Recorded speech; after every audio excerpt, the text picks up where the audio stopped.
How's it going, guys? What you'll see today is a new series that I'm going to be starting that'll be improving your infantry gameplay in Battlefield 4. I'm sure most of you guys know these tips, and that's fine. It'll either be a good reinforcement or, hey, you might even learn something you didn't even consider for yourself. So stay tuned and watch it anyway. But bear in mind that not everyone's on the same course. Not everyone started at the same pace. So I'm sure, despite being a lot of these tips being things that you already know, tune in anyway. It's a good refresher.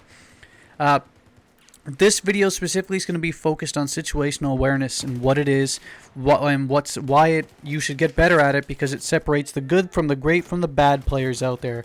But of course, in this series, what I'll do is break down a separate video in the future that'll be talking about aiming tips. I'll be talking about pillaring, cornering, in certain situations like entering doorways, flanking, etc. in the future as we go. But this one, like I said, will be situational awareness. So let's get started. First things first is what it is, what it breaks down to, and what I believe it is in general. Number one is your minimap.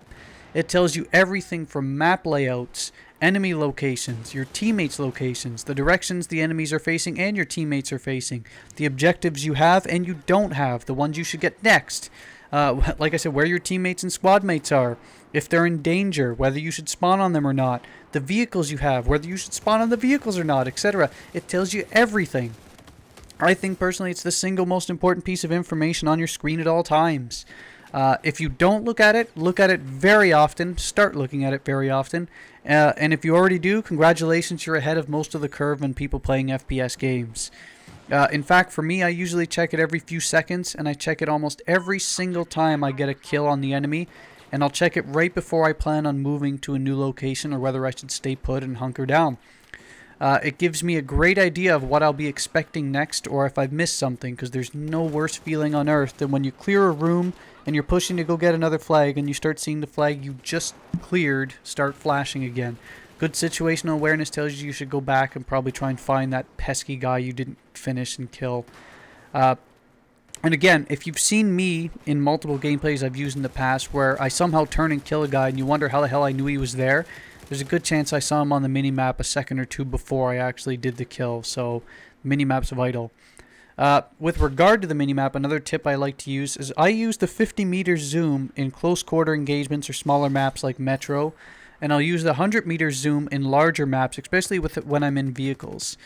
And the reason for this a lot of the time is that because on foot you're not going to be moving too fast. So a 50 meter zooms, it's going to take you a while to cover that 50 meters. But if you're in an LAV, you're going to cover that 50 meters extremely quickly. So a 100 meter zoom gives you a better indication of what you're going to be facing soon enough. That's why I like to use those.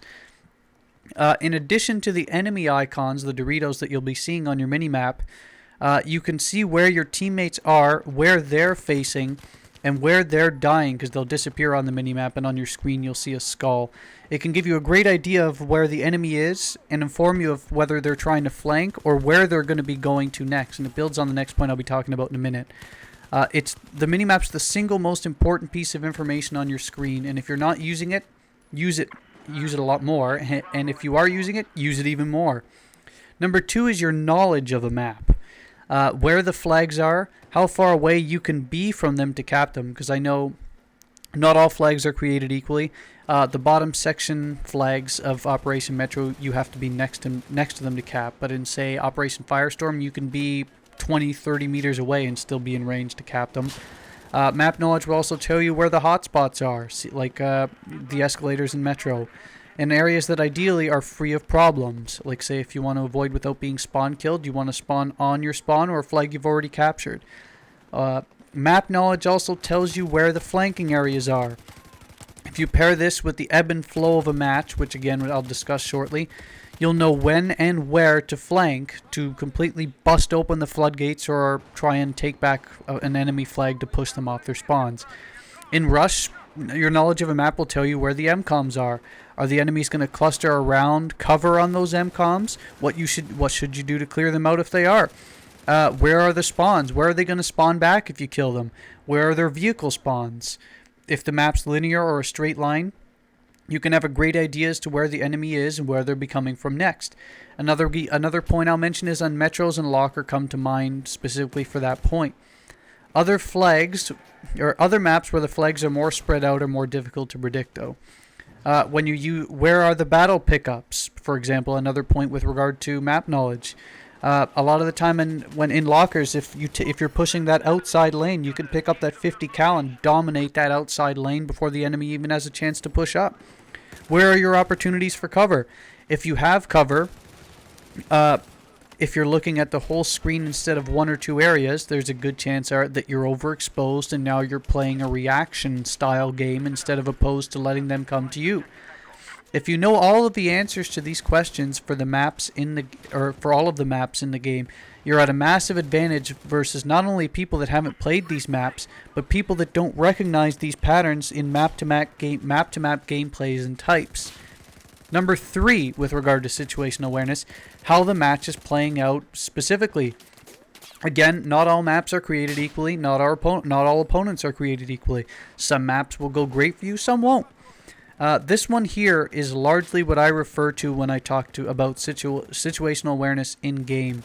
But again, it can't be described without alluding to the above 2 points of minimap and level awareness. Some would call it the ebb and flow of how a match plays out. Some would call it just how a match is going. Matches seem to have a familiar feel as they go, but like I said earlier, none are identical. And this is what, of course, makes games fun and brings us back. If a game played exactly the same way all the time, why would you bother playing it again? The key is knowing how a match is playing out and understand where the enemy is, what they're trying to do, when they're trying to do it, why they're trying to do it. Like, say, for example, switching from capped flags to defending MCOMs in carrier assault. You have to have a good idea of when you should probably try and balance between capping the flags and going back and defending your MCOMs or even attacking. Again, you're at a massive advantage versus people that haven't played the maps before, but people that don't recognize the patterns in match-to-match play.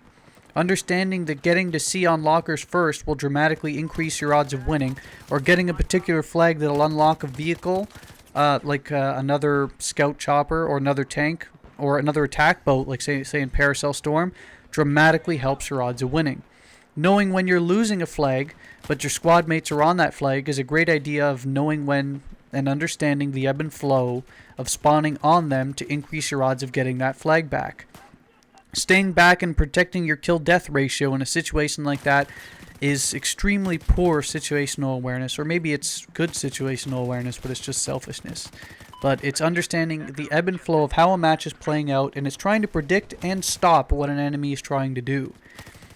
Lastly, what I wanted to do is very briefly talk about what this information does for you, why you should bother to try and get better and understand it. First things first, it helps you improve as a player because you're not worrying about what will happen next anymore.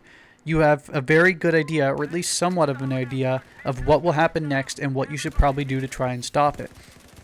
Sure, there's no way of knowing or predicting or guessing right at all times. Sometimes you'll think, okay, maybe there'll be a lot of infantry, so if I control this corridor, it's fine. And all of a sudden a tank rolls up and you're an assault guy. You'll guess wrong sometimes. I don't care who you are, either you're competitive, pro, or you just picked up the game yesterday. You're not going to guess right all the time. But that's the fun of it.